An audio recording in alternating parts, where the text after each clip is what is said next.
In the year 2000, one company was worth $250 billion. It sold nearly 4 out of every 10 phones on Earth. For 14 years, no one on the planet made more mobile phones than Nokia. And then, in little over a decade, its phone empire was gone. Sold, written off, erased. Here is the part everyone gets wrong. Nokia didn't fall because it never saw the smartphone coming. It saw it. It built one first, years before Apple. This is the story of how the exact thing that made Nokia king became the one thing it could not let go of, and how that killed it. To understand the fall, you have to understand how impossibly high Nokia climbed. In 1998, Nokia passed Motorola to become the #1 phone maker in the world. It would hold that crown for 14 straight years. Its weapon was scale. Nokia didn't make one great phone. It made hundreds of models, in staggering volume, cheaper and more reliably than anyone alive. A Nokia could survive a drop, a decade, a war zone. The Nokia 1100, launched in 2003, went on to sell more than 250 million units. Still the best-selling phone in history. And Nokia put a first phone into hundreds of millions of hands across Asia, Africa, and Latin America, markets its rivals barely bothered with. Underneath them ran Symbian, the operating system Nokia built and controlled, and by 2007, the most popular smartphone platform on the planet. This was the machine: relentless hardware scale, ruthless manufacturing discipline, and an operating system it owned outright. It was the most efficient phone-making engine the world had ever seen. Remember that machine. It is the hero of the first half of this story, and the villain of the second. By 2007, Nokia stood at the summit. It was selling close to 40% of every phone on Earth. Symbian ran roughly half of all smartphones. Its market value had made it, for a time, the most valuable company in Europe. In its home country, Nokia practically was the economy.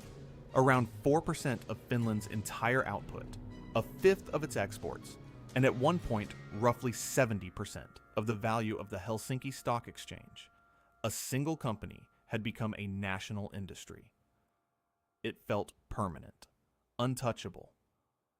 And then, in January 2007, a computer company from California walked on stage and showed a phone with no keyboard, just glass. Inside Nokia, the reaction was not panic. It was a shrug. The iPhone had poor battery life, no physical keys, sold in tiny numbers, and cost a fortune. Nokia sold more phones before lunch than Apple would sell in months. Why would the king fear a toy? That confidence was earned. It was also the beginning of the end. Here's where the easy story falls apart. Because Nokia did see it coming. In 2004, 3 years before the iPhone, Nokia engineers had already built a phone with a large touchscreen and mobile internet. A prototype that looked eerily like what Apple would launch. Its own labs had even sketched app stores and a tablet, years before Apple shipped either. Nokia killed it. Not because it was bad, because it didn't fit the machine. That beautiful, ruthless engine, hundreds of models, Symbian at the core, factories tuned for massive scale, was built to pump out variations of what already worked. A radical, single, touchscreen reinvention threatened all of it. Symbian was designed for keypads and efficiency, not fluid glass. Rebuilding around touch meant tearing down the very thing that made Nokia rich. So the strength became the trap. The scale that crushed rivals made Nokia too heavy to turn. The operating system that was its moat became its cage. The discipline that said, ship what works, now said, kill what's new. Nokia's problem was never blindness.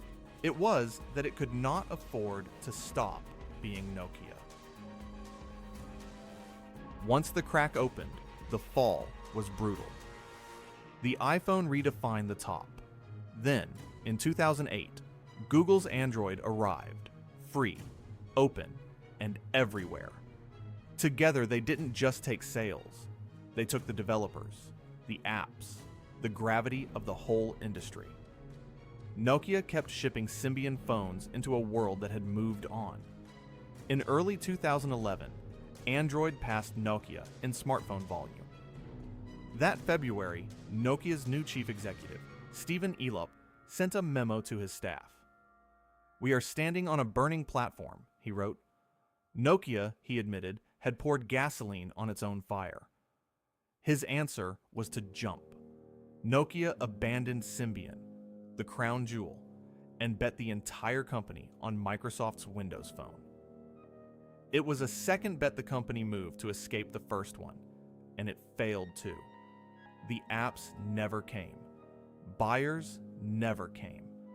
The company that had sold 250 million of a single phone suddenly couldn't find buyers for its newest ones. In 2012, Samsung passed Nokia to become the world's biggest phone maker, ending a 14-year reign. Nokia's market value, once $250 billion, had fallen by 98%. So why did Nokia really fall? The lazy answer is that it missed the smartphone. But Nokia didn't miss it. It invented an early version of it, owned the world's leading smartphone platform, and sold half the smartphones on Earth. You do not lose from there by not seeing the future.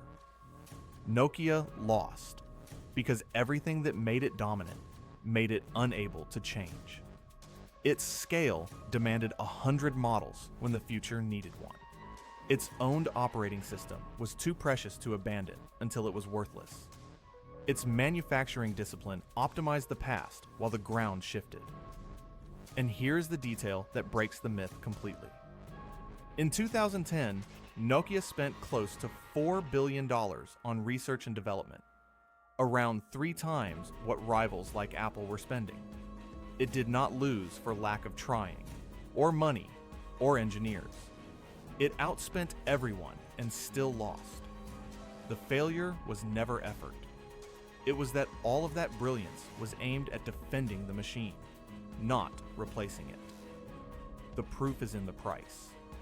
In 2000, Nokia was worth about $250 billion. In 2014, its entire phone business sold to Microsoft for roughly $7 billion. And the final verdict came fast. Barely a year later, Microsoft wrote off $7.6 billion on that deal, more than it had paid for it, and shut the phone business down. The greatest phone franchise in history was now worth less than nothing. But here is the twist most people miss.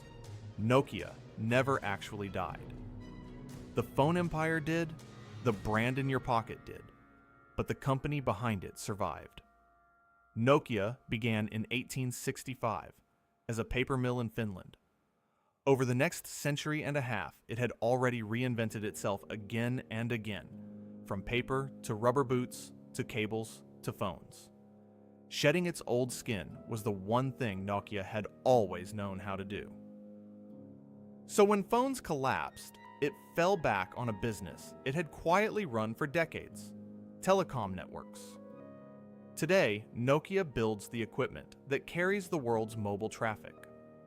5G towers, the invisible backbone of the internet. In 2023, it earned over $22 billion doing it. The company that once made the phones now quietly builds the networks those phones once ran on. And that is the real lesson of Nokia. Not that it failed to see the future. It saw it clearly. It built it first. Empires like this rarely fall because they miss what's coming. They fall because the machine that won the last war is the one thing they cannot afford to tear down to fight the next one. Nokia saw the iPhone. It even built one. It just could not stop being Nokia.